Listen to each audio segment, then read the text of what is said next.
we have 3 points, and the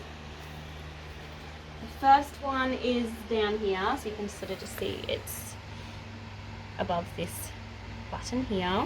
It just links up. We've reinforced this button here, and then you just get the loop, put it over the button, and then here we have a little peekaboo button that pops through, and the same on the other side, and they're reinforced with ribbons through here so that it leans on the zip itself and doesn't get pulled down too far.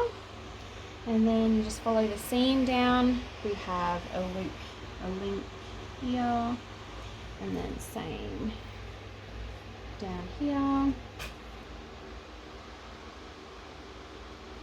There's no other safety pins, that must be it.